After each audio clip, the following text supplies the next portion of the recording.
Hey, what's going on, everybody? It's your boy Coyote HD, back at it with my 2018 Ford Mustang GT. And today, as you can tell by the title, we're going to be swapping out my cold air intake. Had the Roush for about a year. It served me well, but I wanted to go with something a little bit more aggressive. Plus, the reason I got the Roush is because originally, if you keep the insert, it doesn't require a tune. And I wanted to swap out the intake, but I didn't have the N gauge yet, so we went with the Roush. It's performed well, but now, like I said, we want to up the ante a little bit, swap it out for a JLT, which I got sitting right here. We're going to put that on the car right now, so let's go check that out. Alright, so for tools, this is going to be a simple setup. I'm going to be using a ratchet, I'm going to be using a 7mm socket, 10mm socket, an extension, and a T20 Torx bit.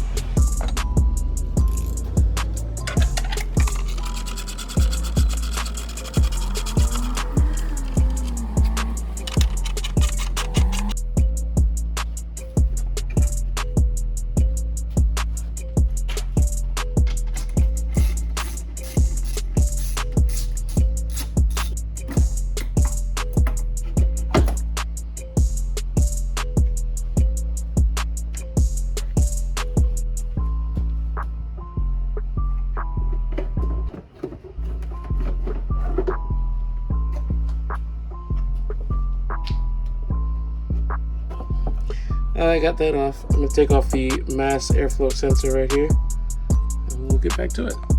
Alright, the Roush cold air intake is out. I got it sitting right here. You see the engine bay. You see a good shot of these headers that are on the car. 2M Fab. They sound amazing and they work really well. But anyways, now let's get the JLT all put together, and we're going to go from there. Just to get a comparison of the two filters next to each other. The one on the right, that's the Roush, and the one on the left is the JLT. The JLT is much wider, much thicker, just much beefier of a filter. The Roush, you know, it's got that longer lean look, but man, this is a meaty boy right here. Can't wait to get this thing on the car. Real quick, all I'm gonna do here, I'm just kind of wiping down the inside of the throttle body while I got it off. All right, I got the JLT intake tube here. We're just gonna start assembling everything inside the box, inside this packaging. You see the gasket there in the center and the two screws that are gonna connect the mass airflow sensor right in here. It can only go on one way, so I'm gonna be able to hook those up right now.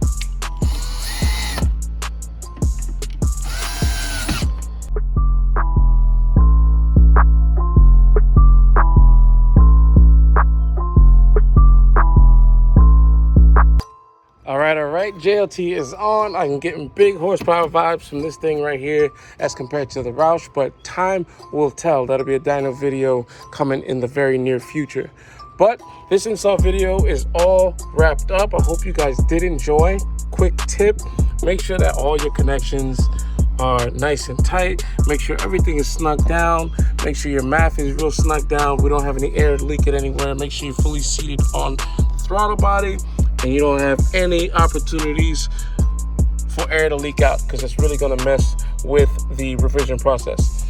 And this install was pretty easy. I had already had an aftermarket intake on the car with the Roush cold air, so all I had to do was basically just remove the Roush housing, set the JLT up, install it the same way, make sure this little piece here is fully seated and connected with the opening that comes up here. And I don't know, maybe I will, maybe I won't. Still gonna do some research and ask around, but I'm thinking about opening some more slots up for some more air to come in through this way. You guys let me know what you think about that. I'm still on the fence about it, but you know, I've been rolling it around in my head. We'll see what goes on there. But this video is going to be done. Next one is going to be throwing the tune on this thing. I know a lot of you guys are already well versed in this, but there's still some people out there that may not know how to do the whole process from start to finish. And I mean, getting the email tune from Lund, breaking out the laptop, connecting to the N gauge, and putting everything all together. So that's going to be the next one in a kind of part 2 of this install process, and hope you guys do stick around for that. Anyways, that's Coyote HD. I'll be signing off. Catch y'all later.